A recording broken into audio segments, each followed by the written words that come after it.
Hey YouTube. I played in another case tournament recently. This one was, I guess, a little bit more than a case tournament. There was a case of Maze of Memories on the line, as well as a case of OTS, so I guess you could say it's a double case tournament. For this event, I decided to take Adventure Spright. You might be able to tell, but it's a little bit more than 40 cards. It's 52. Could probably trim that down to 50. I would have to do some more math to figure out the exact numbers I would want. But I think I would definitely want more than 45 simply because there's like a lot of cards you prefer not to draw in this deck off of both the Spright engine and the Adventure engine. So somewhere between 45 and the current number of 52 is probably where I'd want it. Yeah, I will discuss further after why I decided to make the choice of deck I did. For now, let's hop into the profile.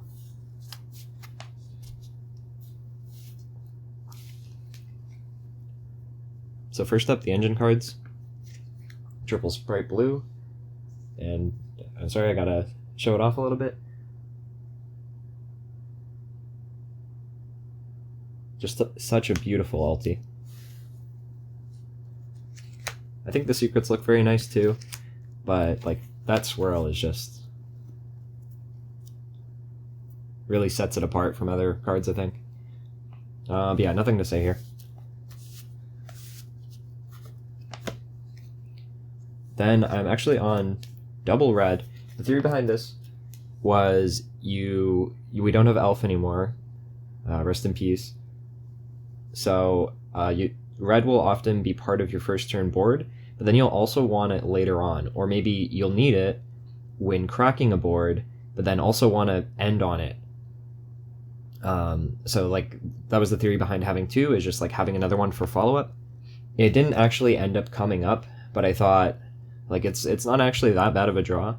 A lot of hands are made better actually by like normal summoning red, especially in like Adventure Spright.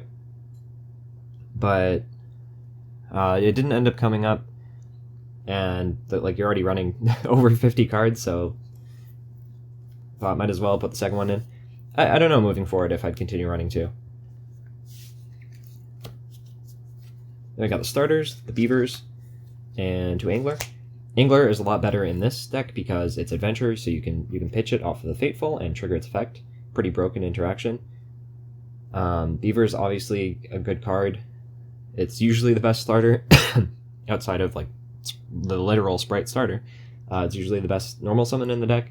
It's a little bit worse than this because it's adventure, but it's still not bad at all. I don't think I would run 3 angler simply because you would be banking on opening it and a way to adventure, and like if you're already opening adventure anyway, that hand's already pretty good, whereas like angler can contribute to some of your worst hands if you don't have the adventure cards. So I probably wouldn't run 3, but that is a consideration just because of the inherent synergy in this deck. The worst hand I drew in the whole event was a double angler hand with no other like Spright cards or anything.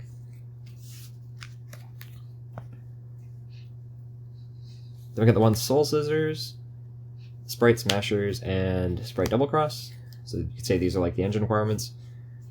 Soul Scissors is just there to have another thing to send off of Sprint, and also because like it just gives you an extra pop and an extra layer of protection if your board gets cleared.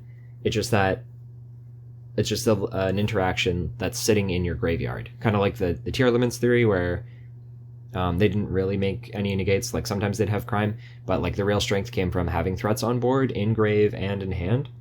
Scissors gives you something in grave, but honestly it didn't really do anything all day, so I don't know. I would have to decide going forward if I want to keep running it. Then we got the Spright Smashers. Card is insane. Like I think you have to run it. So good for taking apart boards. And then Spright Double Cross. This card really helps fill in the gap of no elf. Double Cross is like my go-to search on turn 1 because not only is it another potential interrupt, but also has the flexibility to be follow-up. So like a couple times, not only in the case tournament itself, but also like in testing on like DB or whatever, if you're gonna get board broken, Like maybe they added a sphere mode off of prosperity or a duality or something, and you know it's coming. Or, of course, if they go straight to battle phase with no cards on board and you know evenly is coming. The typical end board for this deck is something along the lines of Gigantic with a material still under it, Spright Sprint, and usually like a Gin Buster or something, or like some sort of other interrupt on board, maybe a Griffin Rider. And then you'll usually have either a blue or a jet in the graveyard. So, like I said, if they add a board breaker to hand or they go straight to battle phase, on enter battle, you can go double cross, target jet. On summon, use jet effects, and then chainlink to Gigantic Sprite, or sorry, chainlink to Spright Sprint effect, detaching from Gigantic, targeting jet. So then you'll get the jet to hand, you'll get a search off the jet, so you'll almost always use Spright Starter here, and then they'll evenly you whatever. Now you have these two amazing cards for follow-up. They gave up their battle phase, and you still have like one card on board for an interrupt, potentially. Plus the cards in your hand, that could be like hand traps or something. But yeah, like double cross like just protects you from the board breakers. It can be another interrupt if that's what you need. It can be follow-up if that's what you need. The card is crazy.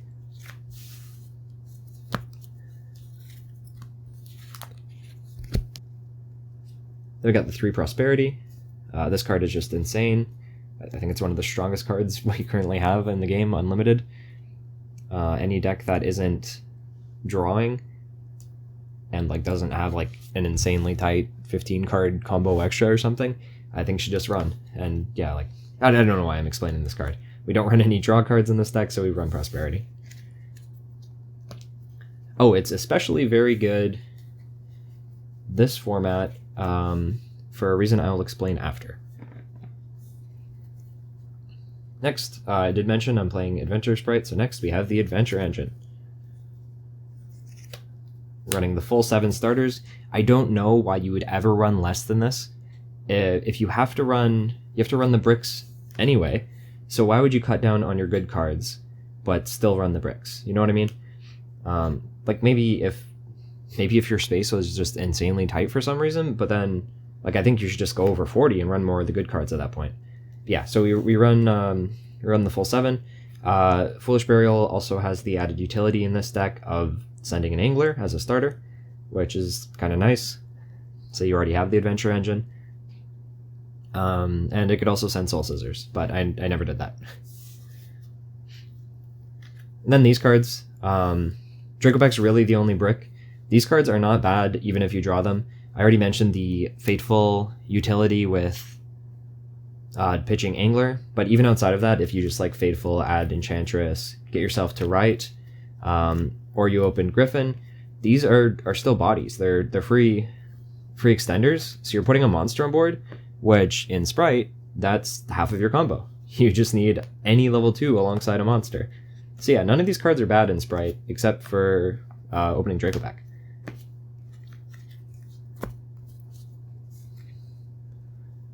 Then we got the non-engine, the tech cards. First the hand traps, triple Ash, triple Imperm. I think any deck that's running any amount of hand traps this format, like unless you need them to be super high impact hand traps, if you have a good amount of space for tech cards, I think you run these 6. Ash for branded, but also it's really good against it's decent against everything, but it's also like pretty good against Kashtira. Hitting Theosis with this, like usually if you have both these cards, you'll very often just end Kashtira's turn. They summon Unicorn, you Imperm. They activate the Theosis they hard opened, you Ash that. They pass. Cards are very good. Then we have the Gamma package. So I mentioned that there's a card in this deck that's very good this format alongside Prosperity, and it's this guy. Because Arise Heart is a mandatory trigger, you activate Prosperity, and then if you have Gamma in your hand, or even if you reveal it off the 6, Arise Heart will mandatory trigger since Prosperity is banished by Arise Heart effect, and then you can simply chain Gamma, destroying their Arise Heart, clearing their whole board, and then that's Spright combo, because you have a level 2 and another monster to make Sprint. So I think I would just always run Gamma this format in Spright.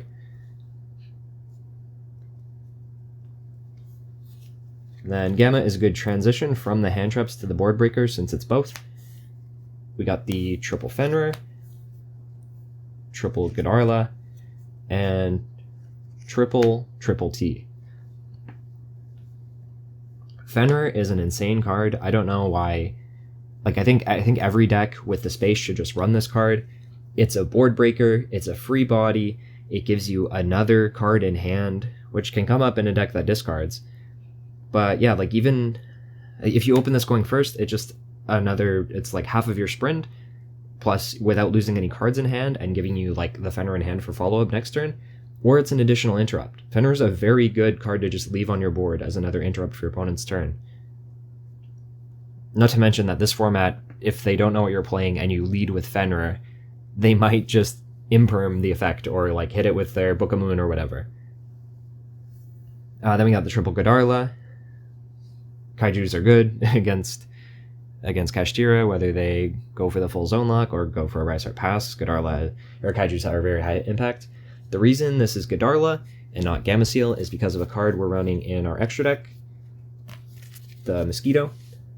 If you give them a Godarla on their board, you only need 3 attacks in order to burn for 8k, whereas with Gamma Seal you need 4. Plus, Godarla and Gamma Seal are both bigger than anything we can make outside of a Fenrir, but like that's a non-ninja card, and outside of a Gigantic Spright, which Gigantic Spright beats over both anyway. And then triple Tactics, cards good going first, cards good going second. I think it's super underrated, this format, and I think it should always be like a big consideration for your non-engine spots.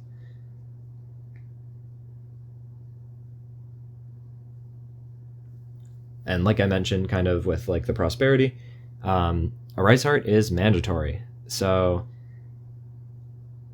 just using anything to trigger him and then activating this, like maybe Enchantress effect to banish itself, trigger that, Tactics take, then you can go into like Zeus or something, or Prosp, add this, a Rise Heart will trigger, and then you Tactics take, or whatever. Like, you don't even need to take, but just Tactics is immediately live if they have a Rise Heart. So that's the non-engine. That is 18. Oh, something else I wanted to mention about Godarla is it's super good alongside not only Dracoback for reusing, but also Sprint. Bouncing Kaijus to your hand and using them again feels very good.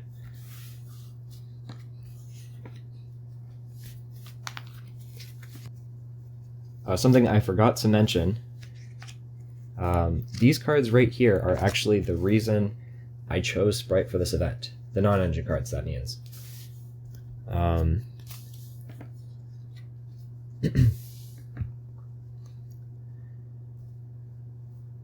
You can tell by taking a look at my channel that I'm a big fan of the Runic cards. I think those cards are broken.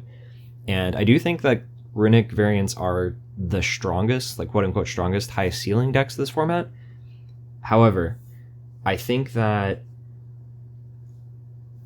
just by virtue of how this format works, with Kashtira being the most represented deck, and also there being such a huge variety of decks you can expect to encounter, I think having lots of non-engine slots is very, very important.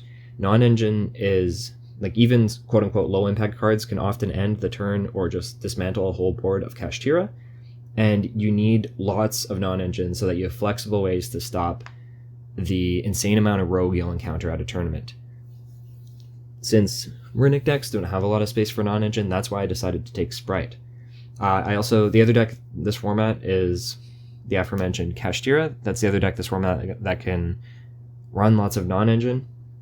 However, I didn't like the fact that, like I mentioned, low-impact hand traps can often just end their turn, or you can straight up brick, or straight up just have all engine, and then you feel inclined to go into the full zone lock.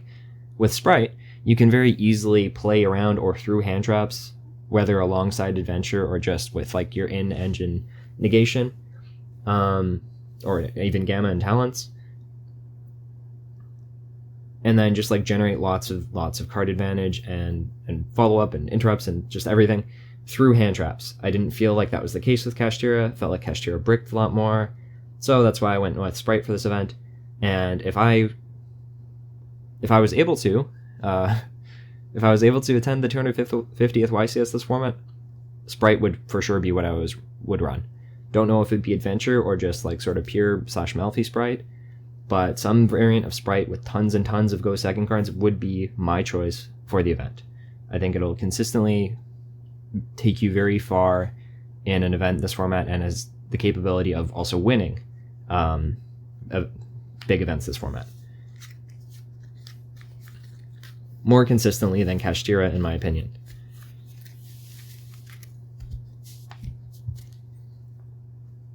Then we got the extra. We got the double Gigantic, double Sprint, one Gin Buster, and one Shadow Mosquito, and that's basically, one Zeus. That's basically all the cards that really matter. The Spright extra deck is extremely flexible. Honestly, I would consider running more copies of any of these cards just because they're the cards that I end up using most often, so Kashtira ripping them will actually do something. So maybe a third Gigantic, maybe a second Zeus. But the problem is, once you like try to insulate any given card against the extra deck rip, that just puts a bigger target on the other cards. So because these are one-ofs and like these are only two-ofs already, that like takes up less space in the extra while making their choice like still difficult. Whereas say I was running 3 Gigantic and 2 Mosquito, then the choice for Zeus is very obvious.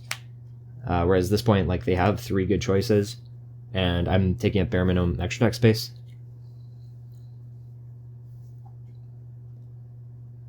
A lot of people are cutting Gin Buster, but I really like it. It gives you a lot of flexibility for playing around hand traps, or just like using your Spright and your blue and your Jet will usually hit board first, whether you're going first or second. They'll be on the board like before anything else. And assuming you have the ability to keep extending after, like without those 2 bodies, Gin Buster just insulates you from hand traps or interrupts or whatnot. Then we got Mannequin Cats and Onibimaru Soul Sweeper. This was just sort of to have a body on board that I could use to detach for Sprint, but actually does something on their turn, unlike Gigantic. I'm not sure I actually made it all tournament. I could consider cutting this. This you'll see with the rest of my extra deck theory. Like I said, the Spright extra is insanely flexible, so the theory behind like everything else in it is I just wanted to have the most possible ways to break a board. So that takes us to the other 3 removal cards: Phoenix, Cerberus, Donner. So then we got 4 possible ways to remove their monsters, alongside the Soul Scissors that I have.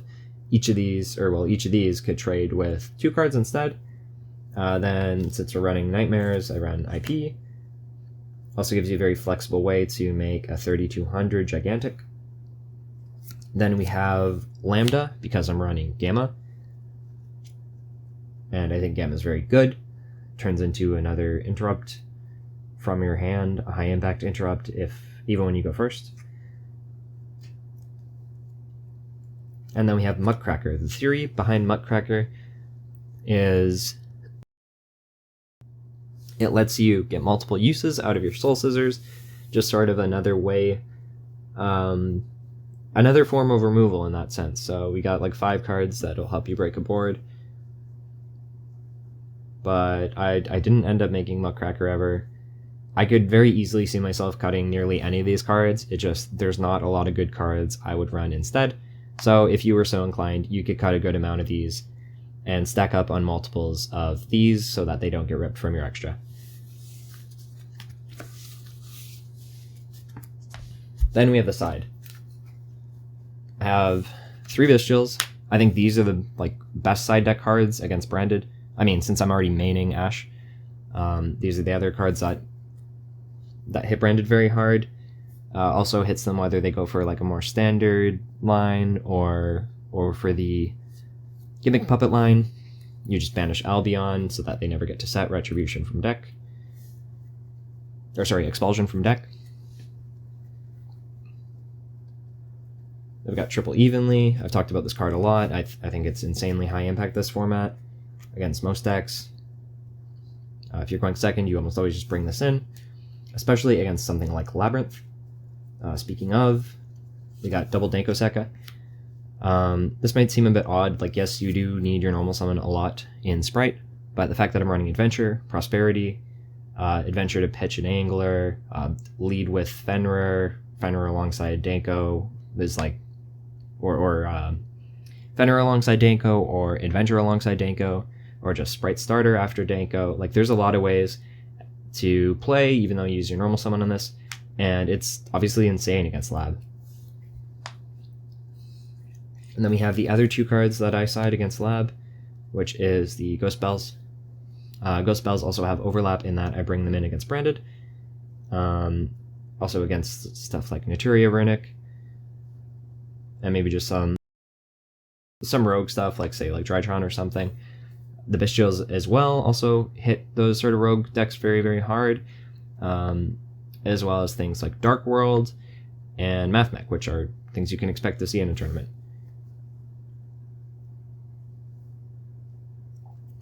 Then I got Triple D-Barrier.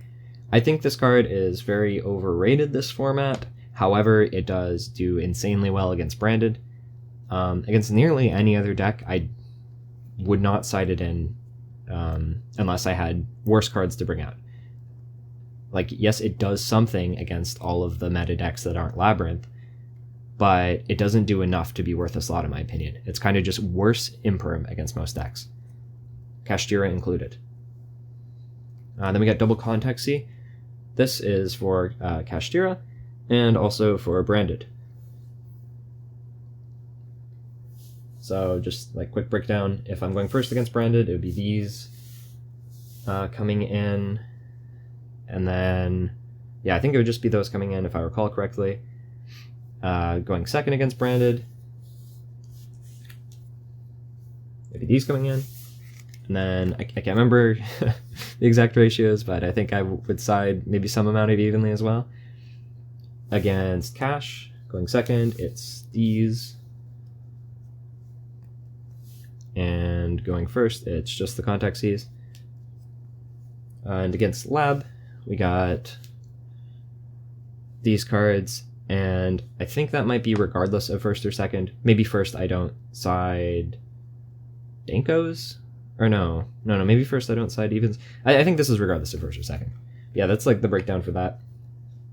And then like, there's a good amount, like I said, you can never be too sure what you're going to face at any given event. So there's like a good amount of flexibility in these cards, I think, so that you can, when you're playing against a rogue deck, you got some cards to bring in, or you got some cards to bring in for like a variety of matchups.